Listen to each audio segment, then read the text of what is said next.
If you're ready to go back to summer camp and classic horror camp, then check out She Came from the Woods.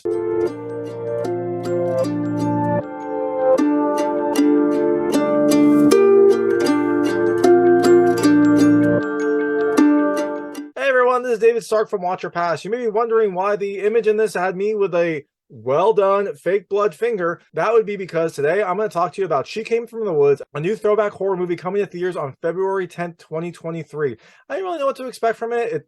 It billed itself as a horror comedy, but my hot take is, look, I think you should watch it. I was happily surprised by this movie. It is just a really well done indie horror movie with a great style, really great music, and some comedic aspects that help to lighten the dread. It is set in like 1987, and it feels like kind of a classic horror movie. It feels like a callback to older horror movies, but it's just also an entertaining, fun movie to watch as well. So I'm going to tell you a little bit more about the film, a few things I liked, a few things I didn't like, and go into the ending briefly. So if you don't want to know what happens in this film, I would turn off at the ending section. Before that, you can watch. I will keep everything vague. But I will tell you when I get into spoilers, and when that happens, you should turn this off.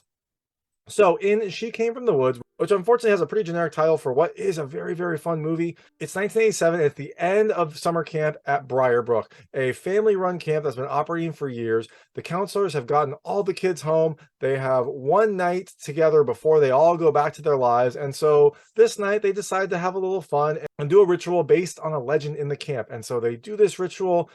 Nothing really happens. Everyone goes about their business, but then weird things start to happen, and these counselors begin to wonder if they have done something horrible. It's a horror movie. They have. So I really loved this setup. I've actually been playing a game called The Quarry, which is like a similar style. It's a little bit less comedic, but still kind of like a summer camp counselors. After all the kids go home, terrible things happen. And this reminded me of that. It's interesting that I kind of just started playing that, and then this came across. I love both of them because I just love this overall feel. So things I loved about this movie. The first is the setting. You've got a summer camp with counselors. It's pretty much the perfect way to set up a horror movie, especially a horror movie where things will go bad because they are isolated here. It's dark. It's out in the middle of nowhere. They don't have a ton of supplies, don't have a ton of contact with the outside world. It is a great, great setup for a horror movie, and She Came from the Woods does all of that very well. The second thing I loved is the music. This is a film kind of set in the 80s. It's set in 1987, and the music helps to flesh out that setting as well. You have an 80s feel to the whole movie, but the music definitely gets you in the mood for some nice 80s horror. It's kind of upbeat.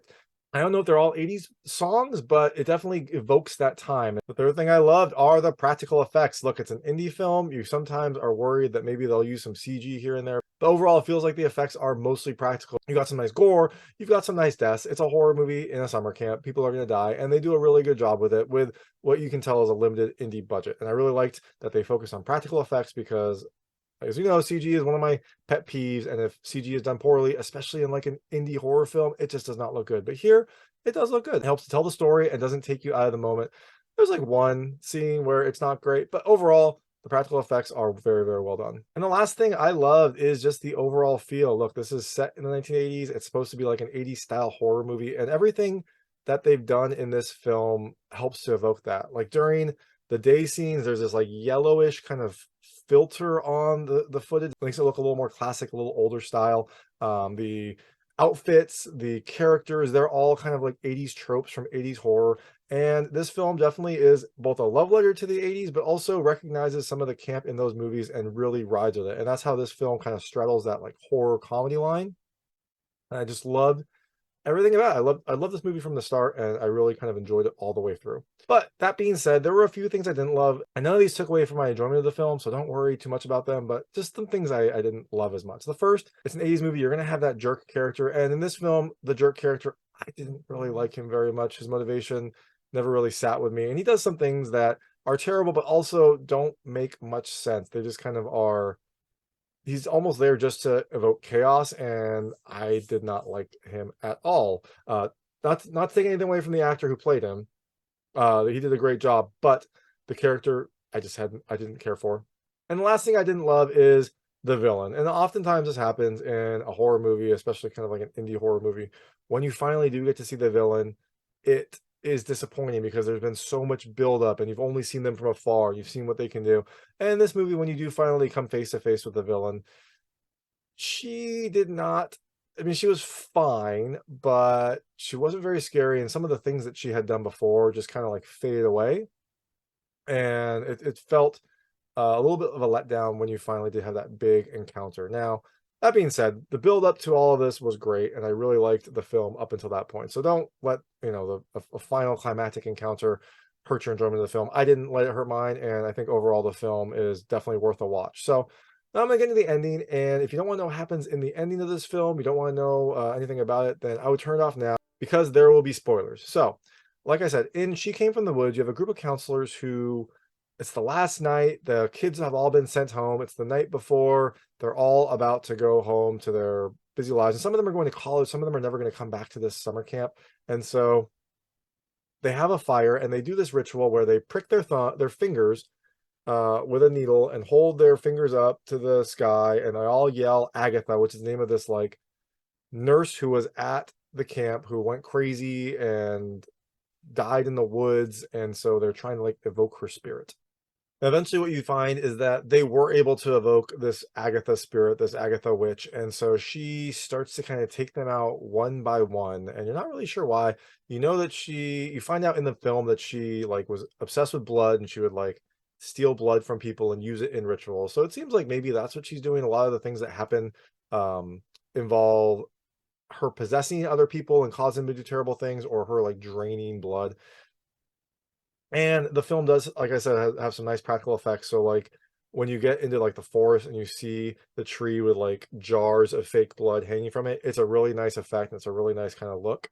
So I did very much appreciate that. But essentially, Agatha starts picking them off one by one, either by possessing them and having them kill each other, or her specifically killing these characters.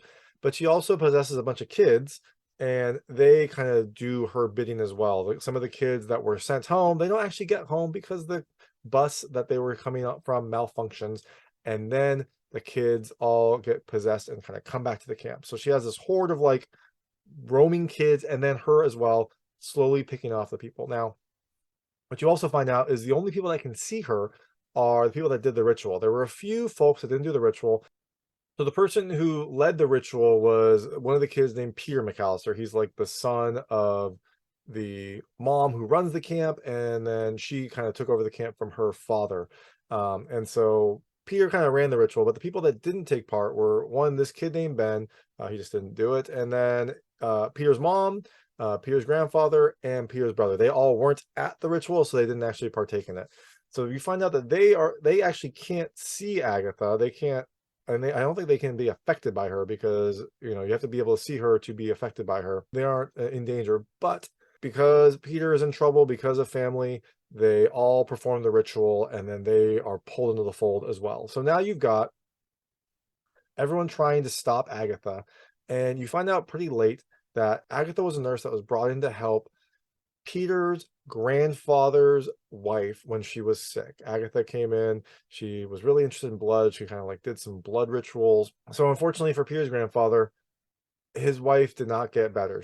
She eventually started to fade away. But during this time, Peter's grandfather and Agatha, the nurse, had a one-time affair, and during that affair, that was when Peter's grandfather's wife died. Peter's grandfather was so kind of ashamed of this and so upset that he banished Agatha to the woods, where he thought she would stay, but she used her magic, used her rituals to call the kids in. And one night, Agatha called in Peter's mother, Heather, using her magic, got her into the woods, and that was when Peter's grandfather kind of snapped. And he took Agatha, killed Agatha, and buried her at the lowest point in Briarbrook.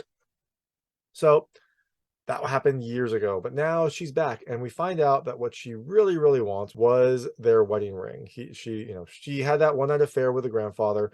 She kind of wanted to be with him. He rejected her. When the grandfather's wife died, she took the wedding ring, kind of had it on her finger. Now, when Peter's grandfather saw this after he killed her, he took the ring off and has been wearing it around his neck ever since. But they figure out, like, okay, she must want this ring. That must be what she's come back for. And so they use the ring to lure her out, but not before Agatha and her horde of kids kill almost everyone in the camp. The only people that are left at this point are Peter's girlfriend Lauren, Peter's mother Heather, Peter's brother Stephen, and Peter's grandfather Gil. And so they hatch this plan to lure Agatha out. Peter's grandfather is going to go to the a lake, an open place, and use the ring to get her out, while Peter's mother acts as a lookout with a gun.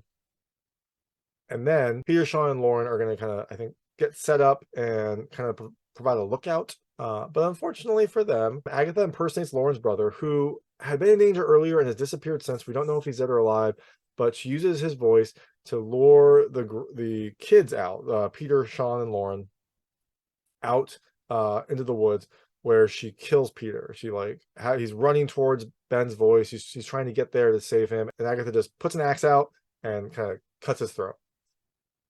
And then she runs off laughing. Agatha laughs a lot. She's kind of a sinister witch who's like always laughing. So now we just have Lauren and Sean over on this side, and then Gil and Heather at the lake trying to lure her out. So while they're there, while Gil's out of the lake, like yelling, trying to get her to come out, he turns around because he doesn't hear Heather say anything. He doesn't hear anything. And then we see Agatha holding the axe to Heather's neck from behind, like he has her hostage. Now, this is where I didn't love it as much, because before all of this, Agatha had been this like super powerful, kind of like almost trickster, like malicious trickster. She would, send the kids from afar. She wasn't speaking much. She would like laugh a lot when she was like running around. And she almost felt like all-knowing, because she would kind of appear where she needed to, like any good horror villain. She felt almost all-knowing. But when we finally come face to face with her, her makeup is fine, but it's not as good as I was kind of hoping it would be. It looks kind of like I was expecting something more sinister looking, and she just kind of had normal makeup on. But then she's just very kind of like feral in this scene. She's like growling and like snorting and like not saying anything, whereas before she'd been kind of more confident and humorous and like laughing maniacally. It felt like a strange change, and also like just didn't really make her that sinister feeling to have her be like growling and like that. Gil approaches her with the ring and says, "This is what you want, let her go, this is what you want." And Agatha kind of loosens the grip a little bit, grabs the ring, but when she has the ring in her hand, that's when Lauren, with this amazing Olympic level shot, like shoots an arrow, I think across the lake, because that's the only place it could have been, and hits Agatha like in the shoulder while she's still holding on to Heather. Just this insane shot, but hey, it's a movie, we'll go with it. But so Lauren shoots across the lake, hits Agatha in the shoulder. Gil tries to pick up the gun, but Agatha, I think, knocks it away from him, hits him in the back with a hatchet. Gil is stunned. Agatha picks up the gun and shoots him in the face, and Gil's gone. So after Agatha shoots Gil, everyone kind of like bum rushes her, gets her on the ground. They hold her. This is when she's laughing, which is, this is when she goes back to her old character. And then Lauren, the one that did the insane bow shot, just like straight up murders her. I mean, she's a witch and she's already been dead, so we can't really murder her, but she like comes up, pulls her bow back, and just shoots her in the throat with an arrow from point blank range. So that takes care of Agatha. So they don't know what to do with her. She's already been dead once and risen again, so they don't want to just bury her. They want to throw her in the lake, but they're worried about like a Friday the 13th situation, which makes sense. So they do the only logical thing and like cut her up into little pieces and then throw those pieces in the lake. Now, when that's all done, the film kind of ends with a police person finally pulling up with Lauren's brother Ben, who somehow was able to escape, go get help. We never really find out how, but he's able to get help. They come back, and the police officer kind of looks at them and is like, is everything okay? Do you need help? And then he kind of like sees all the carnage, like, hey, Heather, Lauren, and Sean are just like covered in blood. And then also he looks over to the side, and you see the site of the very first murders where two of the counselors were murdered. And you see those bodies, and he kind of looks and he's like, I'll call for backup. And then the credits happen, you hear Agatha's laughter, and that's the film. Now, during the credits, there are these nice kind of like miniature style sequences of things that happen in the film. So it's a nice like little extra touch that they had during the credits to help keep you engaged during the credits. I really liked it. I thought it was a really great touch, and I liked the music during the credits. But that is She Came from the Woods. Like I said, it's coming to theaters on February 10th, 2023. You should definitely check it out. I really enjoyed it. It was a nice surprise. It was much better than I was expecting to be. And thanks so much for watching. If you like this review, please like and subscribe to this channel. It helps me out a lot. Make sure all my new content goes straight to you. Thank you.